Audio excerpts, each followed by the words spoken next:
Abdülvahap. Soyadın? Kahraman. Ne şikayetle gelmiştin bana? Benim sesim kısıtlamıştı. Ben geldim. Tamam. Siz muayeneyi yaptınız. Tamam. Sonra dediniz ki bir parça almam Tamam. lazım. Parça aldık, Parçayı kanser çıktı. aldınız. Öyle kanser çıktı. İyi huylu demeyelim, kötü huylu ama kötünün iyisi demiştik. Kötü Tamam. de demeyelim. Tamam. He. Neyse kanser İyi çıktı. diferansiyeli, tamam. Bu kanserle Allah'a güvendim, size güvendim. Sonra dedik ki seni ya ameliyat edeceğiz. He. Tamam. Sen bize güvendin. Kaç gündür buradasın?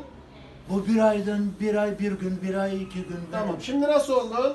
Deliğini Bayağı- kapattık, konuşuyorsun. He, konuşuyorum. Yemeğin? Kendimi iyi hissediyorum. Tamam. İyi hissediyorum. Parçaların da çıktı, temiz çıktı. Temiz tahlillerinde. çıktı. Doğrudur. Tarihlerim Ek tedaviye de gerek kalmayacak. Allah'a çok şükür. Sağ Tamam. ol. Peki geçmiyorsun. Memnun musun bizden? Ben çok Peki. çok memnunum. Tamam, geçmiş olsun. Sağ ol.